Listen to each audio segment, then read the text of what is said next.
Oh, we're live. Time to get the Taco Bell.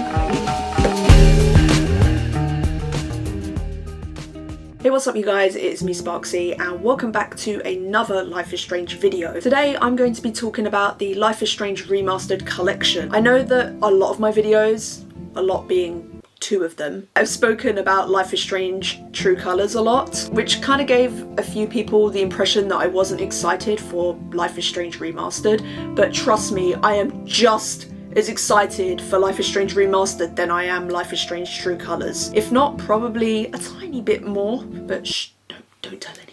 Some new things have come out about it that I just think is interesting to talk about. We've gotten a few screenshots, and Steam specifically is giving out quite a lot of detail regarding the game as well as True Colors. So I thought today I would just talk about it and give you my take. So you can pre-order Life is Strange True Colors on Steam, but there's also a section dedicated to Life is Strange Remastered and just telling you a little bit more about that. So just reading the features list here, we have remastered visuals across characters and environments, vastly improved character animation using full virtual mocap performance, updated and refined gameplay puzzles, engine and lighting upgrades, choice and consequence driven stories with multiple endings, harness the power of Max's rewind ability or Chloe's quick-witted attitude to change the course of events, distinct licensed soundtrack and original scores, and of course it includes the deluxe content such as the Chloe outfits and the farewell bonus episode. There is also an about section that just briefly describes what Life is Strange Remastered is, as well as a pre-order bonus for the Zombie Crypt outfit, which is pretty cool. I do believe that is a reference to the Life is Strange comics. Please do correct me if I'm wrong because I've not read them in about a year. Next, we were also treated to some screenshots which I found online. The first screenshot we got here is Max and Chloe. This is obviously a scene in Life is Strange 1, episode 1 I believe, of them in Chloe's room discussing Rachel. And already you can just tell by looking at this photo that the shading is so much better, as well as the facial features just look so much more defined. Just by looking at these you can just tell that the facial features are way more defined. With that, it gives me the hope that the facial animations will be so much better in comparison to the original games, which was obviously stated earlier on that they are working on reanimating and bettering the facial movements, because I know in the previous games, in the original games, they weren't really that great. So this will be interesting to see. I know that as the games went on, it did get a bit better, but I don't know. There is also another screenshot of Before the Storm of Chloe and Rachel, and again, just looking at this, better shading, better facial features, more defined, the environments look so much more vibrant, and there's just so much more detail in and on the models. There are also some lovely comparison pictures. So if we have a comparison picture of the first picture I showed just a minute ago, as you can see just by looking at that, the facial expressions, the lighting, everything about it is just so much better. And if we look at the Before the Storm one, there is a massive difference just by the facial features and the facial expressions. Actually, if you look at Rachel, her facial expression is very different, but you can already tell that the bottom one just looks so much better, as well as Chloe.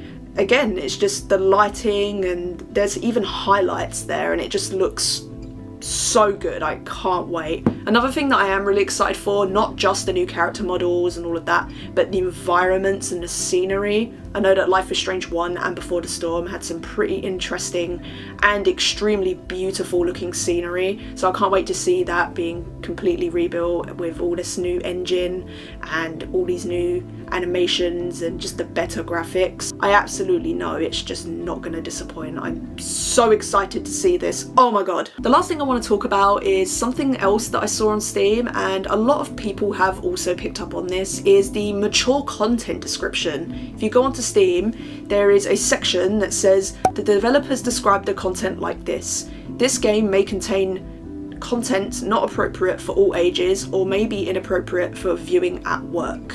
Nudity or sexual content, frequent violence or gore, and general mature content. That's the mature content description for the Remastered collection. If you take a look at the original games. The highest rating, I believe, was just a 16. There were sexual references, but there was no nudity, there were no sexual scenes. Really, the only reason it got a 16 rating was violence, drug use and drug reference and bad language, but there was never a higher rating for sexual scenes. When I think of Life is Strange 1 and Before the Storm, I do not recall any nudity. There were suggestive themes in the game, but teenagers, I mean, come on, they're teenagers. But there was actually no sex scenes or anything sexual in it, just romance and kissing scenes, but none of them were sexual. So the fact that they've put a higher mature rating on this game for sexual reference or nudity,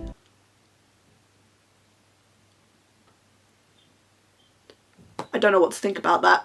The only time we have gotten an 18 or 17 plus mature rating on a Life is Strange game was episode 3 of Life is Strange 2, which I think it's Hannah. I think it is Hannah. She walks out and there's a scene where she is nude and you can see her breasts for a couple moments, and you can also see her buttocks as well, so they slapped an 18 rating on that, as well as there being a sex scene between Sean and Cassidy and just extremely explicit sex references. They would only really add that 18 rating if there was nudity or intense sexual reference, and I never really remembered there being nudity or intense sexual reference in the original games such as Life is Strange 1 and Before the Storm.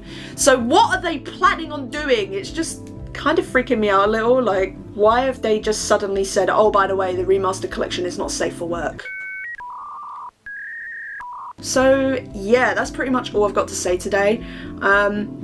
Very interesting, and I am so excited to see what this remastered collection is going to bring for us. If you do not know, you can claim the remastered collection by pre-ordering the Ultimate Edition of Life is Strange True Colors. However, if you can't afford the Ultimate Edition or are just simply not going to pre-order the Ultimate Edition, you can cop the Life is Strange Remastered collection in full. Anyway guys, that basically is the video for today, me talking about Life is Strange Remastered. Let me know down in the comments what you think of the things I've spoken about today and the remastered collection as a whole. I am so excited, and it was definitely one of the best surprises that they could have dropped on us for this, and this is definitely what people want, and I already trust Square Enix, Don't Nod and Deck 9 that they're going to deliver this exceptionally, like they always do. I don't really mention it on my channel a lot, but I do have a Twitch channel and I recommend that you guys follow it. I think it's worth mentioning that at the moment I am replaying Life is Strange 2 in preparation for Life is Strange True Colors, because I don't really remember Life is Strange 2 that well, because it has been like a year and a half since I last played it. So I am replaying the entire game and going for the Platinum Trophy on my PS4. So if you guys are interested in seeing that, then there will be a link to my Twitch channel down in the description so you guys can follow. I always love having new people in my chat and us talking about the game, or really just talking about anything. It's always fun to chat with you guys and get to know you all. Also, follow me on my social medias as well. I'm always active on Twitter and Instagram, and I love talking to you guys and interacting with you guys. And I also reached 600 subscribers the other day, and I am so thankful. Thank you all so much for subscribing. It really does mean a lot.